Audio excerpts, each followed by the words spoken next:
Artus, comment vas-tu? Je vais très bien. On est à quelques jours de la première au Palais des Glaces. Dans quel état d'esprit es-tu? Et puis l'équipe, comment elle se sent? Alors je suis très excité parce que ce projet-là c'est quand même un petit peu mon bébé, donc voilà, comme je fais la mise en scène, l'écriture, la production et tout, donc voilà, c'est un projet qui tient encore plus à cœur que les autres, donc très excité, la salle est magnifique, et maintenant j'espère juste que les gens sont présents, parce que voilà, on va pas jouer devant 30 personnes. Il y a déjà eu une première session?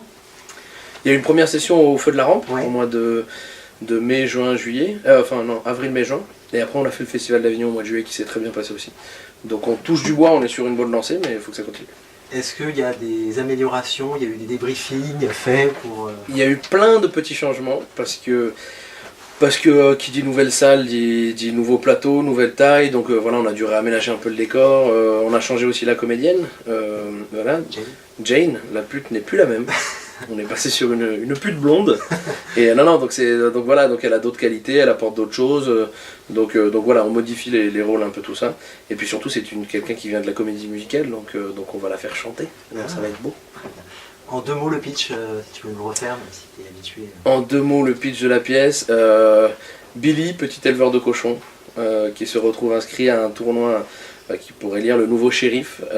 Sauf que dans ce tournoi, les seuls inscrits sont les mecs les plus dangereux du coin, dont Bobby Dick, que j'interprète, qui est un peu le pire, c'est-à-dire que s'il y a un chef des enculés, c'est lui, voilà, c'est l'enculé plus. Et donc voilà, comment ce petit éleveur de cochon, évidemment qui est amoureux aussi de Jane, comment est-ce qu'il va essayer de s'en sortir? Comment est venue l'idée de la pièce? L'idée m'est venue parce que je suis un fan de western, j'ai toujours adoré les westerns, et je trouve cet univers, je trouve que visuellement c'est une époque qui est très forte, très belle. Et voilà, et je suis parti du constat tout simple qu'il n'y avait pas trop de pièces là-dessus en fait. Alors que je trouve que justement, voilà, c'est déjà tellement fort visuellement que c'est dommage de ne pas en faire.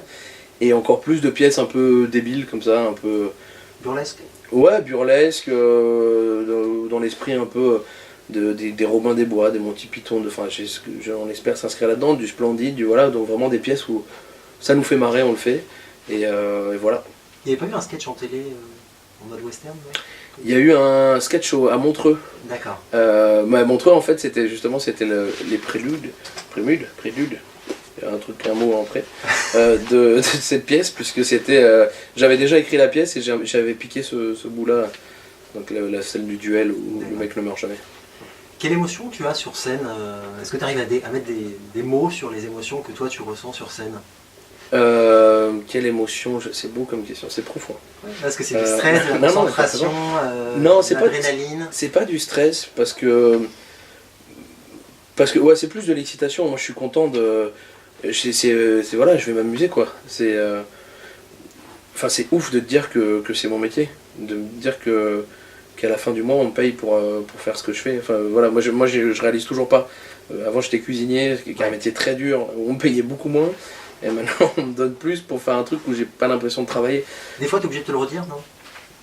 Ouais, mais je me le redis tout le temps. D'accord. Je prends jamais ça comme acquis, et Dieu sait que voilà, pour moi c'est le plus beau métier du monde, mais évidemment il y a des côtés relous, on n'a aucune stabilité, voilà, tu sais pas ce que tu vas faire, mais c'est ça qui est génial, et puis c'est un kiff quoi, je joue aux Indiens et aux cowboys, c'est un truc de gosse.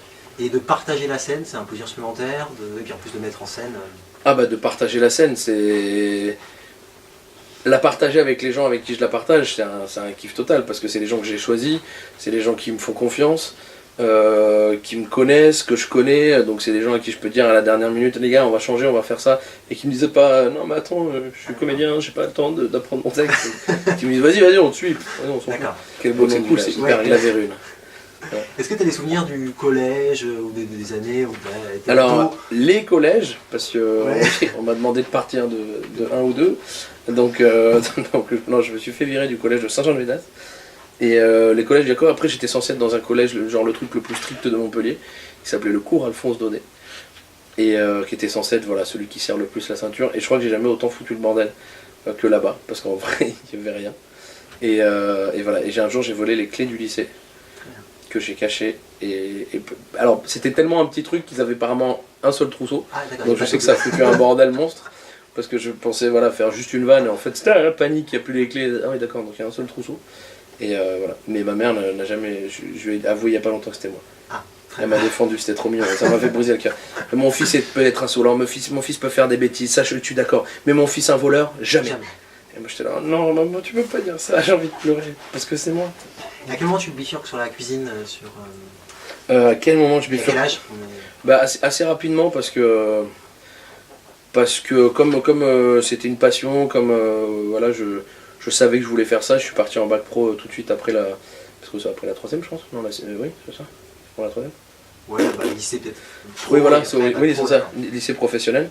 Et ce que je regrette pas du tout parce qu'en plus c'est vrai que c'était un peu une année, enfin une période et encore aujourd'hui je trouve où on dénigre un peu le côté bac professionnel tout ça.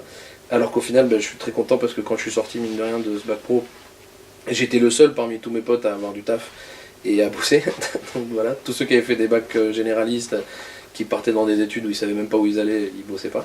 Donc voilà, mais c'est vrai que c'est un choix, parce que souvent pour les gens, quand on fait un bac pro, c'est qu'on est débile en fait. Dans l'esprit, c'est ça, c'est ah, t'as fait un bac Ah, c'est un professionnel. peu en Ouais, boîte de garage. ouais c'est ça. Ben non, c'est juste qu'en fait, enfin voilà, moi je pense que j'étais pas un élève mauvais. En maths, j'ai toujours eu des très très bonnes notes. Voilà. Enfin, j'aurais pu faire un bac généraliste, mais voilà, je trouvais ça plus intéressant de faire un bac pro.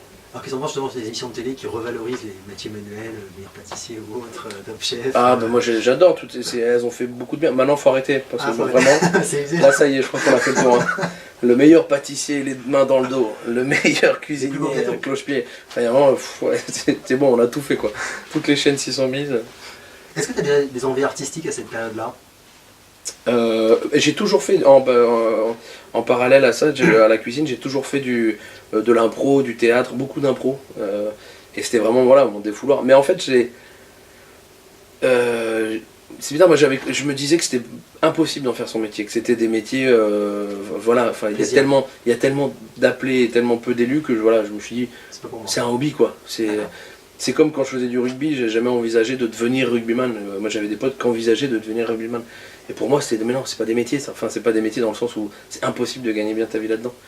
Et donc voilà, je suis parti dans la cuisine et mes parents, c'est mes parents qui m'ont poussé. Moi c'est mes parents qui m'ont dit, et un jour, écoute, on t'a pris une salle au Festival d'Avignon, t'as plus qu'à écrire un spectacle.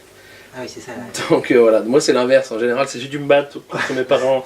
Moi c'est l'inverse, c'est eux qui m'ont dit, mais t'es con ou quoi, essaye. Qui nous écoute, qui a envie de faire ton métier. Putain, la jeune génération, ça veut dire que ça veut dire que ça y est, je suis rentré dans la case des vieux. Écoute, Non, mais- moi, à mon époque, c'était pas facile parce qu'il n'y avait pas la C'était la télévision. rentrée et des voilà. classes, voilà, on a plein de rêves, on a envie de faire des choses, on est au collège, au lycée. Non, ben j'ai envie de leur dire de tenter quoi. De tenter, c'est pas grave de se péter la gueule, c'est pas grave de rater, mais faut y aller. Si vraiment, je parle par exemple de mon métier, mais voilà, s'ils veulent le faire, allez-y. Et laissez personne décider de ce qui est drôle et ce qui est pas drôle. Si ça vous fait rire, c'est drôle. Très bien. Qu'est-ce qu'on peut te souhaiter là pour cette pièce? Bah, que ça continue, qu'on s'amuse avec les copains, qu'on remplisse la salle tous les soirs et que les gens soient contents. Merci beaucoup, Arthus. Merci à toi.